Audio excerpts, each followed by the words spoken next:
Hello, and welcome to this edition of Time Warp, brought to you today by this beautiful 1992 GSXR750, done up in a Kevin Schwantz themed Pepsi graphics kit.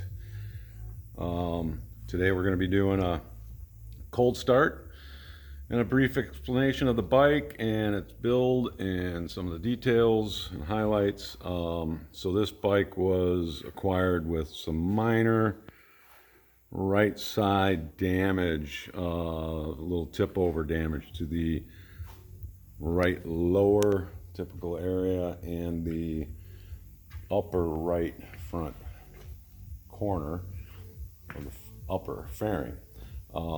Those were professionally repaired when the body work was being done, and at the same time we filled in the directional holes and the third eye, quote unquote, that's found on this generation of GSXR. So the graphics kit sits under 3 coats of clear that were wet sanded and buffed. Pepsi graphics were modified a little bit to include some GSXR nomenclatures to suit,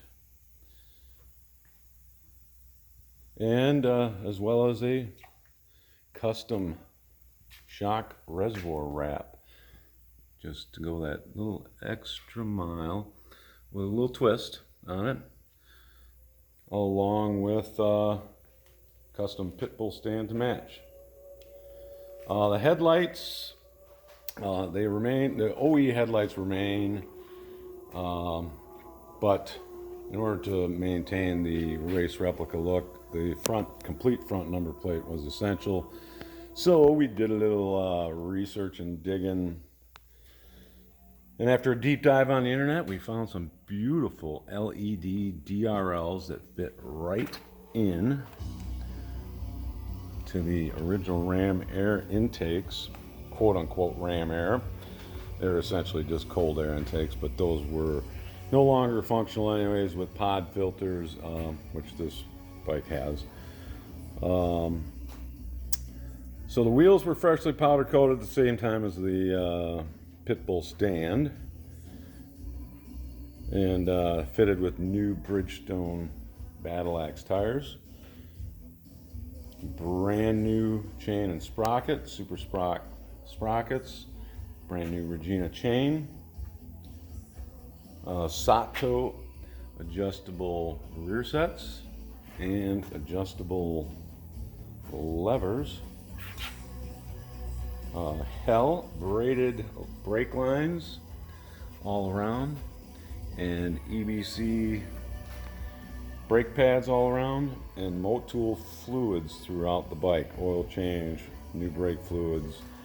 The shock was rebuilt along with the forks, and the forks were done with Race Tech internals and parts and seals.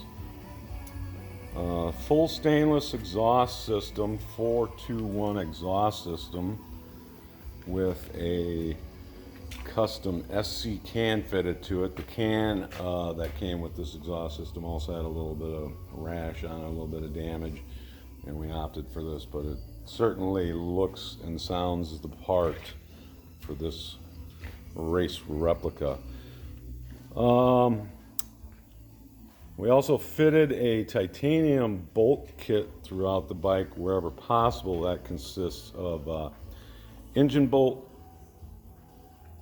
kit, caliper bolts, rotor bolts, front and rear, sprocket nuts, fork pinch bolts, and valve cover bolts.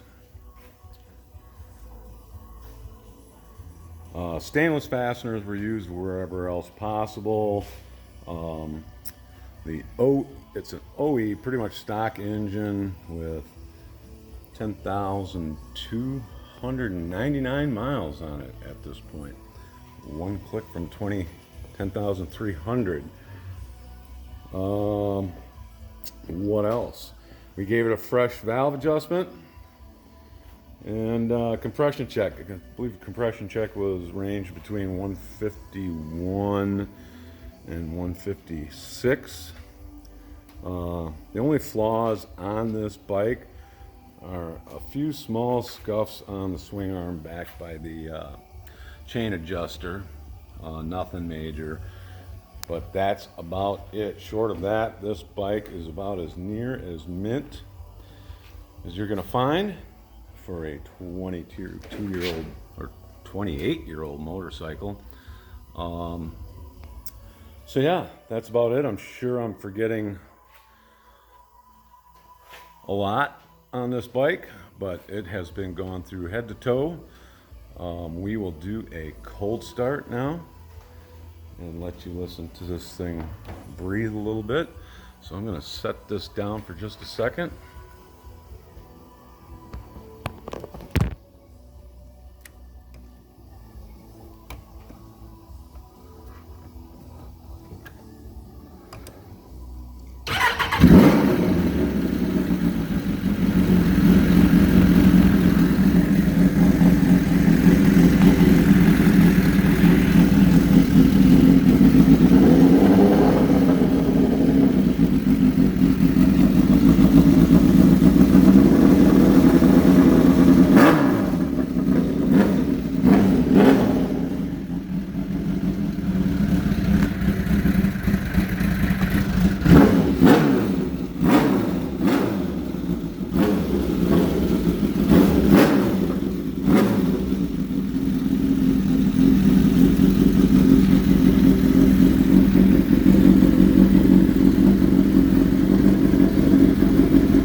So there you have it.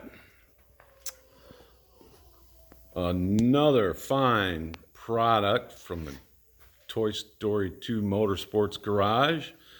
This bike just recently took a first place trophy at the prestigious Moto America Heritage Fest at Road America last weekend, 2020. So pretty proud of that. And the bike sits right next to last year's Best in Show winner at the same event. So yeah, it was confirmation of labor of love. So there you have it. Hope you enjoyed the demo. This fine piece of machinery could be yours if the price is right. Thanks again. Ride safe, keep the shiny side up. Cheers.